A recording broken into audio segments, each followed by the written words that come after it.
You know what time it is. Well, first time for anything. Get into it. Hi. Welcome back with Storytime with Chris. Hi, y'all. Finding my voice again because I've been a little depressed. I received some bad news that made my weekend a bit heavier than what I was expecting, but I am taking one day at a time, and I'm grateful to be here. I'm grateful to be here with you all. In the haste of my actions, I forgot my headphones that I need to connect to my mic, so let me go do that really quickly. Be right back.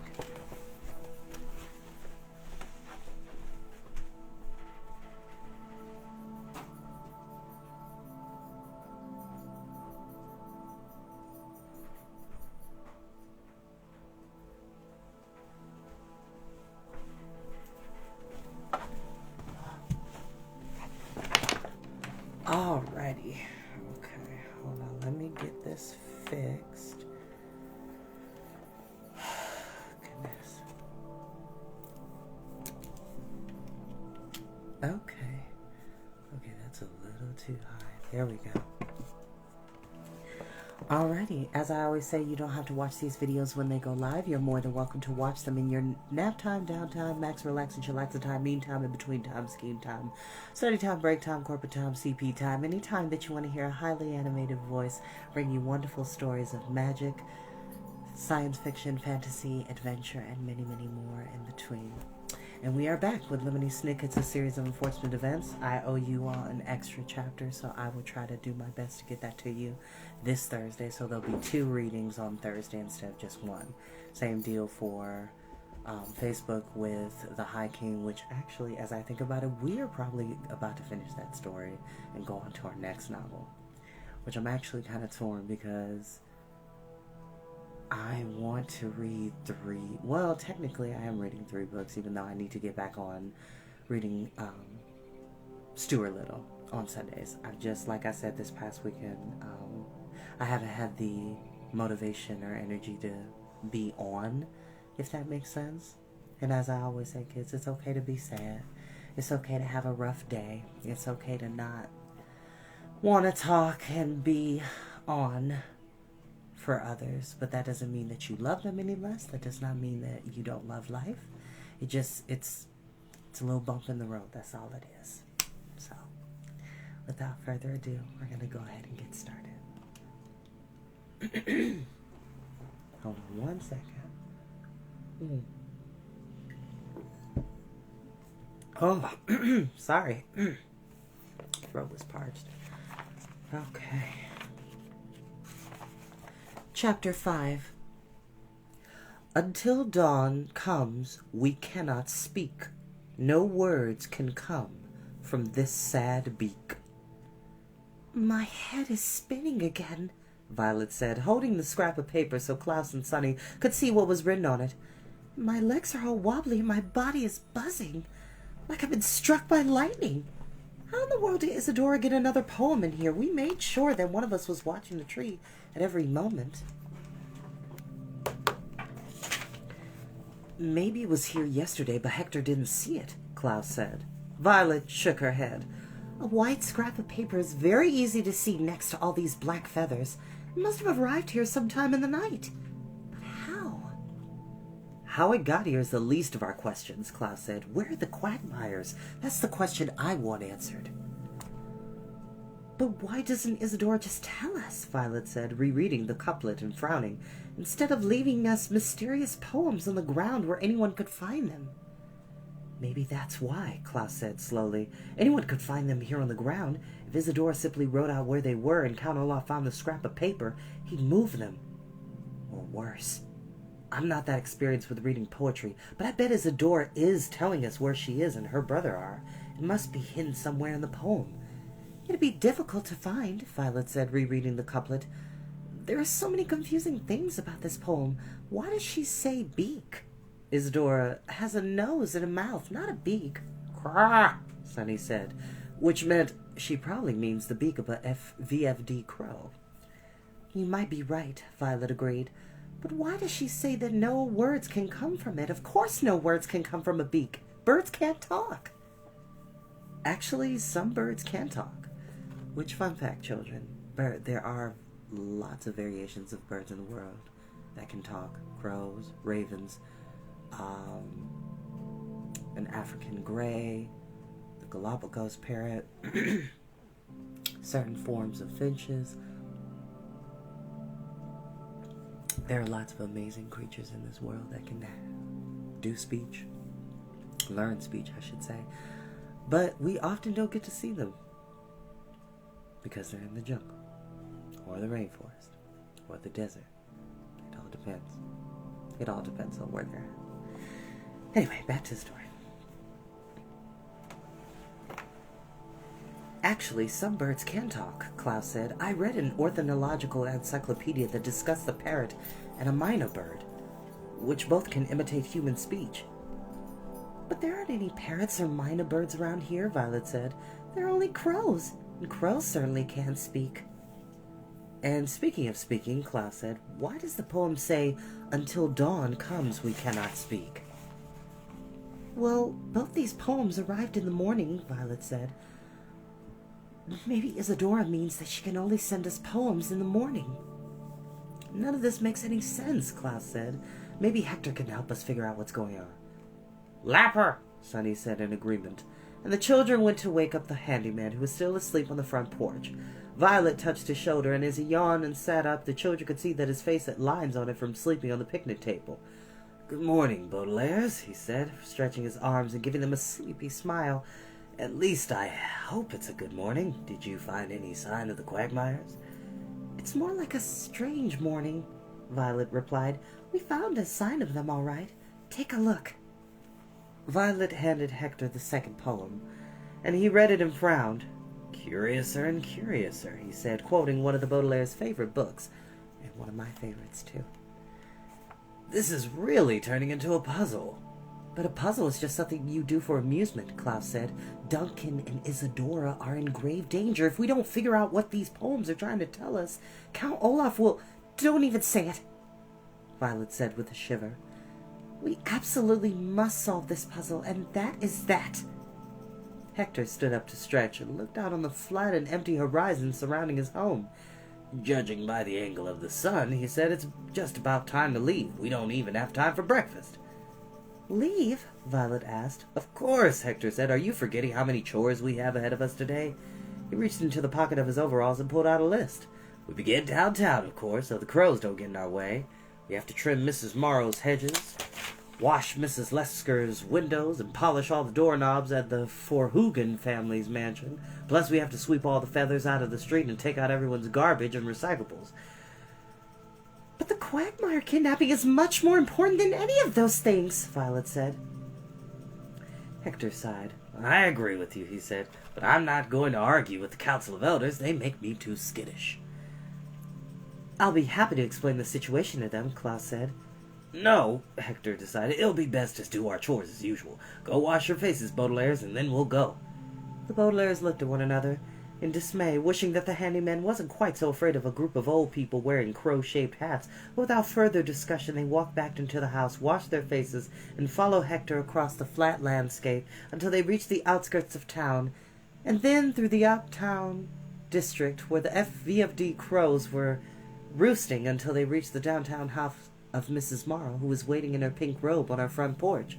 Without a word, she handed Hector a pair of hedge clippers, which are nothing more than large scissors designed to cut branches and leaves rather than paper, and gave each Baudelaire a large plastic bag to gather up the leaves and branches Hector would snip off. Hedge clippers and a plastic bag are not appropriate methods of greeting someone, of course, particularly first thing in the morning, but the three siblings were so busy thinking about what the poems could mean that they scarcely noticed. As they gathered up the hedge trimmings, they floated several theories. The phrase, floated several theories, here means talked quietly about the two couplets by Isadora Quagmire, until the hedge looked neat and nice, and it was time to walk down the block to where Mr. Lesko lived. Mr. Lesko, whom the children recognized as the man in plaid pants who was worried that the children might have to live with him, was even ruder than Mrs. Morrow. He merely pointed at a pile of window-cleaning supplies and stomped back into his house.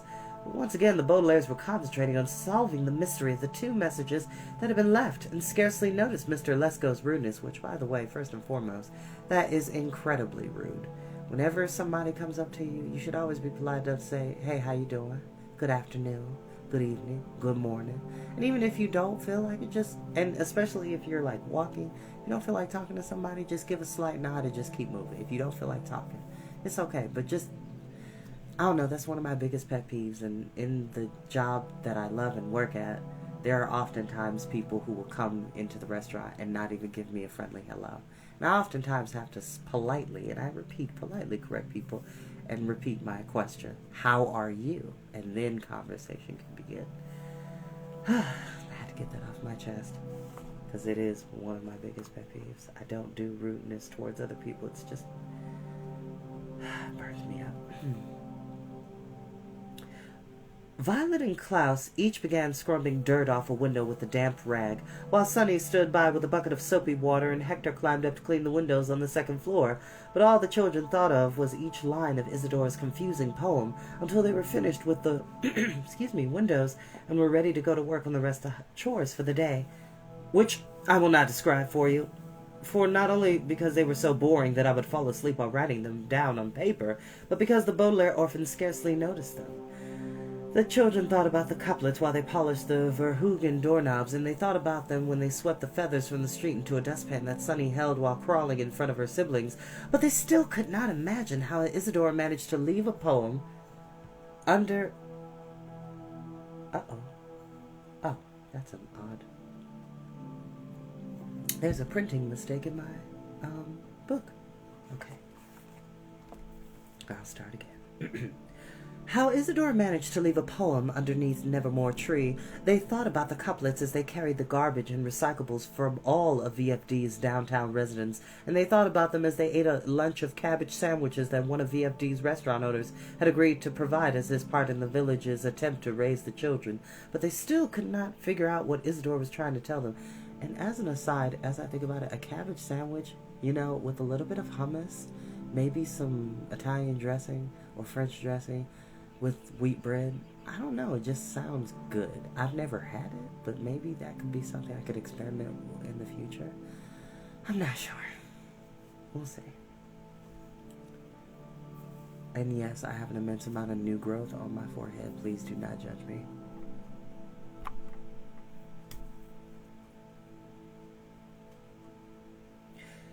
They thought of the couplets when Hector read out the list of afternoon chores, which included much tedious duties as making citizens' beds, washing townspeople's dishes, preparing enough hot fudge sundaes for the entire council of elders to enjoy as an afternoon snack, and polishing foul fountains.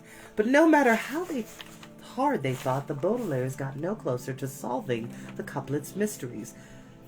How very impressed with how hard you three children are working, Hector said as he and the children began their last afternoon chore.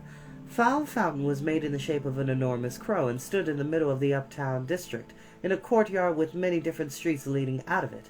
The children were scrubbing as the crow's metal body, which was covered in carvings of feather shapes to make it look more realistic. Hector was standing on a ladder scrubbing at the crow's metal head, which was facing straight up and spitting a steady stream of water out of a hole fashioned to look like its mouth, as if the enormous bird were gargling and spitting water all over its own body. The effect was hideous, but the VFD crows must have thought differently, because the fountain was covered in feathers that they had left behind during their uptown morning roost. When the council of elders told me that the village was serving me as your guardian, Hector continued, I was afraid that the three small children wouldn't be able to do all these chores without complaining. We're used to strenuous exercise, Violet replied. When we lived in Paltryville, we debarked trees and saw them into boards. At Proof Rock Preparatory School, we had to run hundreds of laps every night. Besides, Klaus said, we're so busy thinking about the couplets that we've scarcely noticed our work. I thought that's why you're so quiet, Hector said. How did the poems go again? The Baudelaires had looked at the two scraps of paper so many times over the course of the day that they could recite both poems from memory. For sapphires, we are held in here. Only you can end our fear, Violet said. Until dawn comes, we cannot speak. No words can come from this sad beak, Klaus said. Don't, Then he added, which meant something like, and we still haven't figured out what they really mean. They're tricky, all right, Hector said. In fact, Here his voice trailed off, and the children were startled to see the handyman turn around so he was no longer facing them and began to scrub the left eye of the metal crow as if something had flicked a switch that had stopped him from talking. Foul fountain still doesn't look completely clean, said a stern voice from behind the children. And the Baudelaires turned around to see 3 women from the Council of Elders who had entered the courtyard and now stood frowning at them. Hector was so skittish that he didn't even look up to answer, but the children were not nearly as intimidated, a word which here means made skittish by 3 older women wearing crow-shaped hats. We're not completely finished cleaning it, Violet explained politely. I do hope you enjoyed your hot fudge sundaes that we prepared for you earlier. They were okay, one of them said with a shrug that bobbed her crow hat slightly. Mine had too many nuts. Another one of them said, Rule number 961 clearly states that the Council of Elders hot fudge sundaes cannot have more than 15 pieces of nuts each, and mine might have had more than that. Which, first of all, let's be very clear, that is a ridiculous rule, and if you don't like nuts on your ice cream, just don't get any. If you don't like sprinkles, don't get any. Which I think well, I don't know if it's open. I think I'm going to stop by Corner Cone tomorrow and treat myself to a big thing of ice cream. And yes, I will take my lactate pill. Because dairy is the enemy, but it is also a friend. But it is also the enemy, but it is also the friend. For those of you who know. I'm very sorry to hear that, Klaus said, not adding that anyone who's so picky about a hot fudge sundae should make it themselves. Correct. We stacked up the dirty ice cream dishes in the snack hut, the third one said. Tomorrow you'll wash them as part of your uptown chores, but we came to tell you Hector something. The children looked up to the top of the ladder, thinking that Hector would have turned around to speak to them now, no matter how skittish he was, but he merely gave a little cough and continued to scrub at Foul Fountain.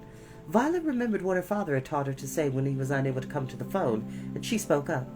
I'm sorry, she said. Hector is occupied at the moment. May I give him a message? The elders looked at one another and nodded, which made it look like their hats were pecking at one another. I suppose so, one of them said. If we can trust a little girl like you to deliver it. The message is very important, the second one said, and once again, I find it necessary to use the expression bolt from the blue. You would think after the mysterious appearance of not 1 but 2 poems by Isidore Quagmire at the base of Nevermore Tree that no more bolts from the blue would appear in the village of VFD. A bolt of lightning, after all, rarely comes down from a clear blue sky and strikes the same exact place more than once.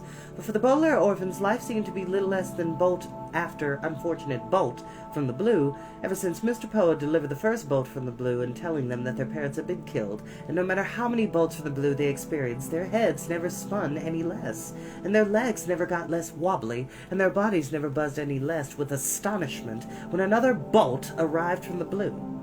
So when the Baudelaires heard the elder's message, they almost had to sit down in Foul Fountain, because the message was such an utter surprise. It was a message that they thought they might never hear, and it is a message that only reaches me in my most pleasant dreams, which are few and far between. The message is this, said the third member of the Council of Elders, and she leaned her head in close so that the children could see every felt feather of her crow hat. Count Olaf has been captured, she said. The Baudelaires felt as if a bolt of lightning had struck them more than once. And that is where we will end for today. Thank you all so much for joining me. Thank you all for being patient with me. For those who have been checking in on me and messaging me, thank you. Love you. I'll see you next time.